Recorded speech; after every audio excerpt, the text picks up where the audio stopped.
From the Advocate magazine in partnership with GLAAD, I'm Jeffrey Masters, and this is LGBTQ and A.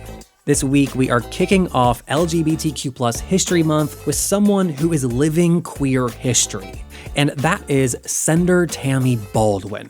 She is both the first out lesbian elected to the House of Representatives and the first lesbian elected to the Senate, where she now serves. Additionally, she was also the first woman to serve from Wisconsin in both of those roles. So women's history, queer history, it is all intertwined here. Today, we talk about this historic career, and I also want to know how she's thinking about the current state of LGBTQ+ rights in the US. We have seen some very scary steps backward recently with abortion and other things, and I think that Senator Baldwin is the perfect person to talk to about how worried or not we in the queer community should be right now. So without further ado, here she is. From the very beginning, your career has been defined by firsts. The first woman, the first LGBTQ person, specifically regarding being gay. Were you known as the gay congressperson, the gay senator? How much was that a part of your identity in the public's mind? You know, that's so interesting because the first office I ever ran for was the Dane County Board of Supervisors. And I was the third gay person elected to the Dane County Board. And I look back sometimes at that experience and wonder, would I have had the courage to be the first if I hadn't have had these incredible role models who had at least paved the way for me? And then thereafter, I was the first openly gay person elected to the state legislature and the first, but I had these incredible role models, and it's hard to be it if you can't see it. And so I remember just seeing their leadership. And they also encouraged me to run and to run out and sort of said, you're not going to be in the closet. You have company here. So that's kind of the ancient history that a lot of people don't know. Let me tell you about a time when I was running for the state legislature, and every story written about my candidacy was, can a gay woman win? Are the voters ready? And it was all about that. It was also the year of women in politics. Remember 1992 when Anita Hill and all of that, and everyone was running for office. So I got asked a lot about being the first woman, the first out lesbian. And I finally sort of had a conversation with some of the reporters locally who were going to be covering me for the whole race. And so they were coming back. And I said, it's fair to write that story once. Can the gay person win? What's your gay agenda? Whatever it is, But it's not fair to write it every single time. And I'm running to be a representative for all my constituents. And I have a very broad, a very progressive agenda that has to do with jobs and healthcare and quality childcare and mental health services and all sorts of things that I work on to this day. And I think they did get better at it. Each of the reporters who was sort of covering me realized that was a fair request. And that's so interesting that you brought up that when you were first elected, when you were 24, that you were the third gay person to have that role. Because I was wondering, and I feel like it's distasteful to ask, but I was wondering if you considered not being out at that time. Well, here's the issue, and that is that when I was campaigning, my campaign literature said where I stood on local issues affecting the LGBTQ community. But nobody at the doors, when I knocked on their doors and said, I want you to vote for me, I want you to elect me to the county board, I'm working on this, and all of these things, nobody ever said, are you gay?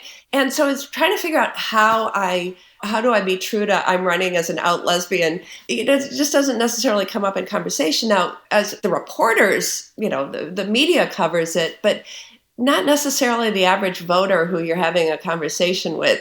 The closest I came to sort of putting it in their face is just talking about how our county needed stronger anti-discrimination policies and that I would be pushing for that. We also live in a time now where it's like very identity forward. Like, hi, I'm Jeffrey, I'm gay, I'm queer, I'm from the South, I'm Jewish. I think like you've always done the exact opposite. As an example, from the most recent Democratic National Convention, you didn't introduce yourself and say like, hey, I'm a lesbian. You just were like, here's what's wrong with the country and here's how we're going to fix it. It's always been issues first. And so it sounds like that's something you learned early on. Yeah, but not to suggest that, at least when I was running for Congress, we knew from our own polling that about 80% of my constituency knew that I was running a history-making campaign and that would be the first, lesbian elected to the House of Representatives. The only ones who had ever served before came out while they were in office. So this was kind of, can we do this from scratch type of question. So there's a huge awareness of it, but not necessarily something that came up in my debates with my or with my opponents. So it was really interesting that the awareness was really high. And that was for the first congressional election in the late 90s you ran for. Yep. There's kind of like a script that politicians have when they like acknowledge their husbands or wives. Maybe they'll kiss their partner on the cheek and then take the stage. Were you doing those things as well? Well, I was single at the time I was running for the state legislature, so sadly. But yes, I certainly acknowledged when I was partnered, I certainly acknowledged support and in the context of introducing my whole family. I just wondered if like behind the scenes, they were like, hey, they know you're a lesbian, but don't kiss your partner, if you were having discussions like that. No, I wouldn't. I just am who I am, right? And so now you're not the only queer person in Senate. There's 2 in the Senate, there's 9 in the House of Representatives. It's kind of amazing. But like early on, were you like required to like speak up on behalf of all gay people? Like were they turning to you in meetings and saying like, hey, Senator, like you're gay, like what do gay people think about this? Actually, it was kind of different. When I was in the House of Representatives, one of the things that I really wanted to do was make myself available for conversations with colleagues of both parties to be able to get them to voting yes on the Matthew Shepard Hate Crimes Prevention Act, to get them to a place where they could vote yes for, back then it was the Employment Non-Discrimination Act, now it's the Equality Act, and try to prevent passage in Congress of an anti-marriage bill that was floated, or actually constitutional amendment, I think. That was at the state level mostly. And so I'd often sit down and talk about, say, ENDA, the Employment Non-Discrimination Act. And it was really interesting because what I would find out oftentimes is that particularly my Republican colleagues would say, I have a cousin or I have a son or whatever who's gay, and yet my district is so opposed to this. And I'm getting so many letters, et cetera. And then you sort of walk through, well, how do I get them to yes? They must care about their family member. Maybe they'd be encouraged to know that many of the big corporations in their district have already passed non-discrimination policies and would have their back if they voted yes. You sort of figure out. But yeah, they would ask candid questions of me. Not what do gays think about this, but how can I explain this vote to my constituency?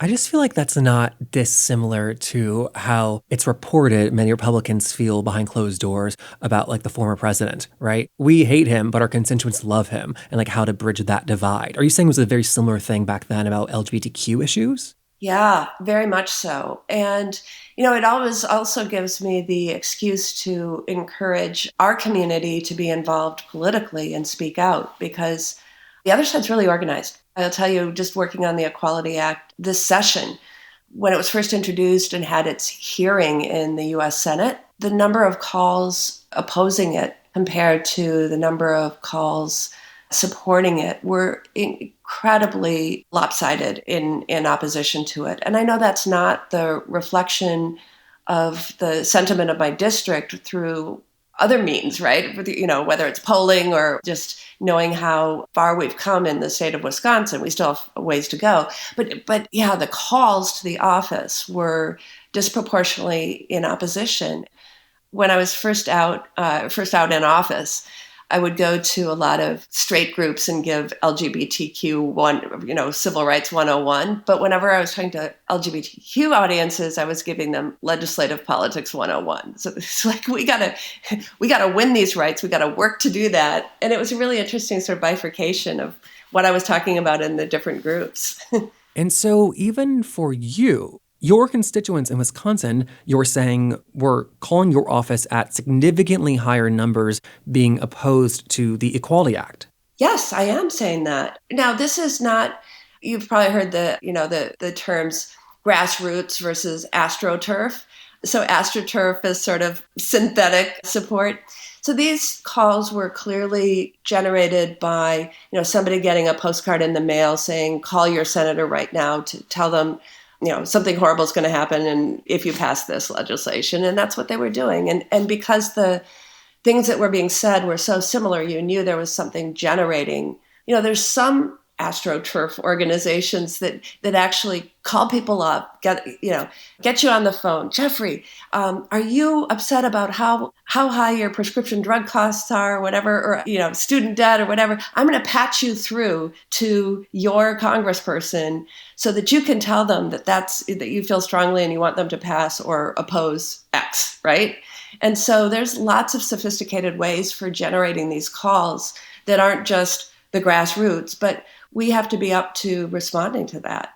Well, we've mentioned the Equality Act a few times. And just to be completely honest, I am not optimistic that it will pass in the current Senate. Are you? Well, I'll tell you a couple things. One is, right now, the rules of the Senate provide that to pass substantive legislation like the Equality Act, we need 60 votes. And we only have 50 Democrats, 49 of which are signed on to the Equality Act. So we'd need either all 50 Democrats plus 10 Republicans, or maybe 11 Republicans and that one Democrat doesn't vote yes. I don't know. But that's the current rules, and that's what all of us as advocates are working to achieve. And I've been meeting one-on-one with Republicans who have, either a track record of having supported ENDA in the past and might look at a broader bill, which is necessary because of the lack of protections in the states, or want to get to yes because they have a loved one they want to protect, or want to get to yes because they want to be able to say, I was on the right side of history. Whatever their reason, I've been sort of meeting one-on-one with individuals to see if we can get close to that 10. I think, if we could even get 5, frankly, I think there'd be some momentum of okay, I wouldn't be alone in supporting this, so to bring some others over the finish line. Now then there's the other prospect. The other track is there's a number of bills that are being stymied right now because of the filibuster and the 60 vote requirement. And the question is, are we going to confront that? I, for one, support getting rid of the filibuster, getting rid of that 60-vote majority, or creating reforms that don't allow the minority party to prevent forward progress. So we'll probably end up having that debate, maybe sooner rather than later. It might not necessarily be around the Equality Act. It may be something else that, voting rights or the debt ceiling, or who knows, but we're going to get to it. You think this year? In terms of the filibuster, I think we'll start seriously. We'll have to. So to my question about your optimism that the Equality Act will pass, do you think it will pass in President Biden's first term in office? I wouldn't describe myself as optimistic. I'd describe myself as hopeful and working really hard to get there.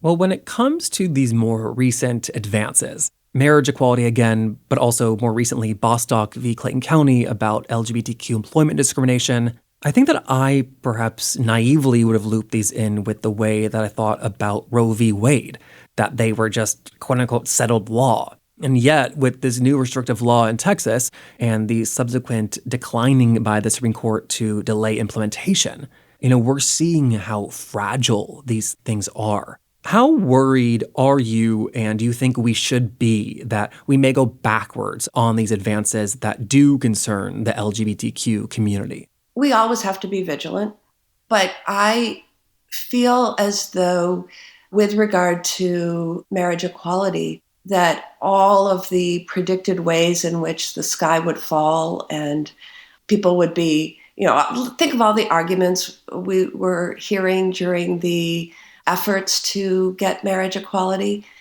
None of the doomsday situations that people have talked about have come true. And that's why I think it's probably under less threat than some of the other advances that we've seen. I mean, not to keep talking about like marriage equality, as in that's like the only issue we care about, but using it as an example, Barack Obama ran for his first term being opposed to marriage equality. And now, years later, it's unthinkable that any Democratic politician wouldn't support it.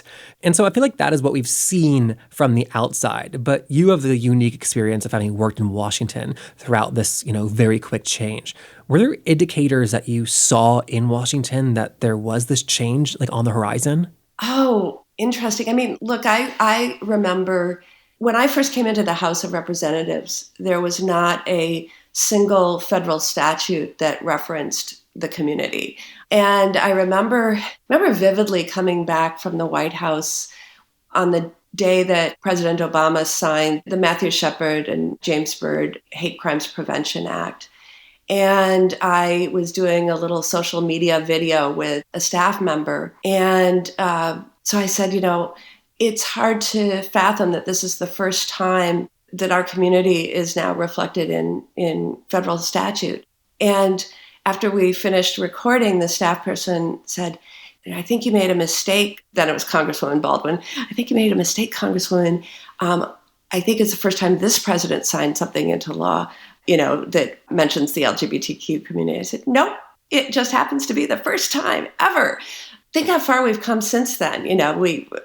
Then we did hate crimes, we did the repeal of Don't Ask, Don't Tell, and a number of executive orders, which aren't statute, but et cetera. And then, the court in marriage equality, and now we have at least a part of the Equality Act enshrined in case law dealing with employment. And so all of those things, such great strides, and partly through legislation, partly through court cases, but it is a new world. And that is pretty amazing to have witnessed in a short period of time, but we still have a long way to go. With all these strides, again, you were one of 11 in the current Congress. Has it caused you to have to rethink your identity now that you're not the only queer woman there? No, I mean, I can be maybe a wise elder among the lesbians on I'm kidding. It is great to see the numbers grow. Because a lot of people, when they learn about me they say kind of like, Wisconsin? Really? Wisconsin? We would have thought the first out lesbian would be from California or from New York or from, at least a coastal state, right? What's with Wisconsin? And we do have a number of firsts, by the way, with regard to LGBTQ history. We were the first state to pass a non-discrimination law in housing, employment, education, and public accommodations back in 1982, protecting people on the basis of sexual orientation. It did not include gender identity, and still to this day does not. But it was signed into law by a Republican governor, believe it or not, 1982. Next state took 7 years to do it. But okay, so enough about Wisconsin. It's great to see Minnesota elect an out lesbian and Kansas elect an out lesbian, and the list goes on. This is in the heartland. This is, I think, evidence of real strides, and I couldn't be prouder than to see more and more openly LGBTQ people elected to office. One other quick observation about that. When I was first elected to the county board back in 1986, there was an effort to have a meeting of all the out LGBTQ elected officials. And we did. We got together, and so I was elected in 1986. I think 14 people showed up, and we, in our meetings, were thinking, like, who's out who wasn't able to make it? And, well, there's that mayor in Iowa, and there's that parliamentarian somewhere else. And we called ourselves international because there was one member of the British Parliament who attended. But really, we thought, from the best what we could calculate, and you couldn't Google things back then, but that there were probably 24 out elected officials in the world. And today, in the US alone, we're pushing upwards toward 1,000. Now, maybe only 11 in Congress, but I mean, it is really another way to track progress. But we're still far below our numbers in the population. And when it comes to working with politicians across the aisle, I understand having policy disagreements. Yeah. But when someone is lying about the results of the presidential election, how do you just ignore that in order to get anything else done with these politicians? Well, you don't ignore it. It's very serious. Part of leadership is truth-telling. Part of leadership is also pointing out when there is a big lie and it's being perpetrated. And I don't spend, or I would say it's not insignificant the amount of time I spend trying to either tamp back at conspiracy theories around the coronavirus pandemic or the big lie about the last elections. We have got to rely on facts, and we have to push back when misinformation is flying around. And so with the big lie about the election, does it feel less feasible working across the aisle now compared to when you first joined the Senate? It varies so much from issue to issue. I'll tell you, the one thing I would say is that over the course of time, where I've seen ramping up of partisanship, it seems like there's more issues and more legislative measures that, say, Mitch McConnell and the Republicans want to say, this issue is what divides Democrats and Republicans. We must stop it. But as we saw on infrastructure, as we saw on, a number of other pandemic response under the Trump administration that Congress worked together on, there are things we can work together on. But it almost rests on Mitch McConnell and Kevin McCarthy not saying this is the dividing line between Democrats and Republicans. And so, you're seeing that right now on the continuing resolution that'll keep the government open and raising the debt ceiling. These are things we all did together, in a different era. So I guess relating this to the Equality Act, it is going to be very important that it not be framed as this going against everything that Republicans stand for. Yeah, I think there's certainly some issues that we dealt with the last time we were advancing the measure that will still come up. However, I think it's particularly helpful with Republicans in particular who have major business in their states and House members in their districts, where they are all passing internal policies because they think it's good for business and it's good for worker retention and that they're stronger if their workforce is more diverse. When you see that, hopefully it makes it less scary for some of my Republican colleagues. Bringing up business, it's almost like these big companies now act as the fourth branch of government. I mean, when Walmart mandated masks in their stores, it was like, oh my God, they're going to get people to wear masks in a way that the government can't. But you can't always rely on businesses to, quote unquote, do the right thing. That is very true. I can tell you that, let's say, for example, the pharmaceutical industry as a whole tends to have pretty good workforce diversity initiatives and policies, et cetera. That doesn't mean that I don't stand up when I feel like they are jacking up prices unnecessarily of the life-saving products that they sell people. So I think you can point to corporate policies that are good and say, if it's good for Coca-Cola, if it's good for whatever, it should be. It should make some of my Republican colleagues more comfortable to say, look, what we're doing in Congress is actually following behind corporate America and not leading. So that helps the pitch process. I think so. Say, if you're worried about your constituents, know that there's a lot of pioneers already in your state or district that have determined that this is the right thing to do. I know that you do work with the Victory Fund, which helps to increase the number of LGBTQ elected officials. And one of my favorite stats of theirs is that queer men run for office at a higher rate compared to queer women. But queer women win a bigger percentage of their elections, the ones that they do run. The most recent stat is that queer cis women, specifically cis, queer cis women win their races 69% of the time. And I think that's pretty remarkable. Not to put you on the spot, but do you have a grand theory for why that is? Why queer cis women win their elections at higher rates? I mean, I think those track some of especially the early data about women running for office. There's all sorts of reasons of folks who have looked at gender and politics. Women don't run for office, feeling like, well, I haven't mastered all the issues. If it's a part-time office, it's like, well, I'm just beginning my career. They'll notice that I'm away a lot, or I want to wait till my children are grown, right? And so those probably are the big three that women will say. Guys don't necessarily say the same things, like, oh, I'll learn on the job, and hey, my boss maybe they'll see me away, but they'll know that I'm networking, so I'm probably going to bring in more business because I'm meeting all these people, these important, powerful people.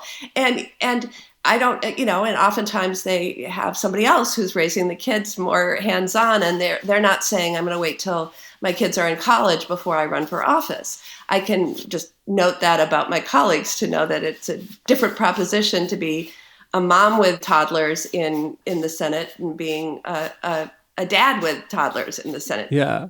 But what about that part about the queer women winning their races at a higher rate?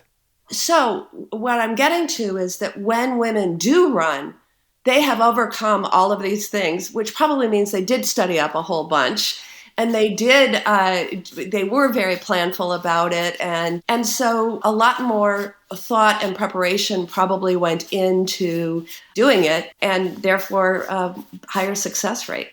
I also think that one of the consistent things throughout modern history is that we want politicians who are authentic.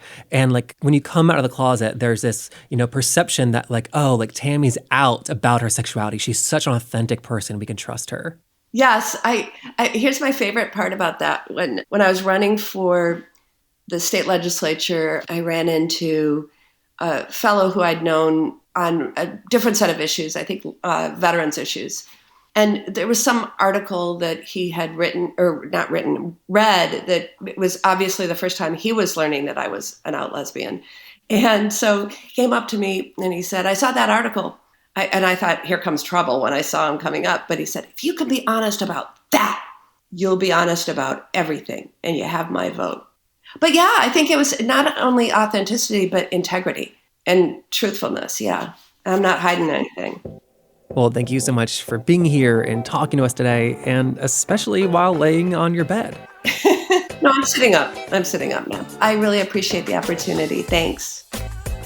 And that was Senator Tammy Baldwin. If you enjoyed this interview or any of our previous ones, please help us by spreading the word on social media. When you tweet about us or post on Facebook or Instagram, or even when you text your group chats, these are all the biggest ways you can help our show continue to grow. So it is greatly appreciated. Thank you so much to everyone who does that. We're on Twitter and Instagram at LGBTQpod. I'm on there at JeffMasters1. If you follow me, you'll know that next week we have an equally exciting guest coming up, and that is one of the icons of ACT UP, the activist Peter Staley. So that's next week. You do not want to miss it. We're brought to you by The Advocate Magazine in partnership with GLAAD. I'm Jeffrey Masters, and I'll see you next week with Peter Staley.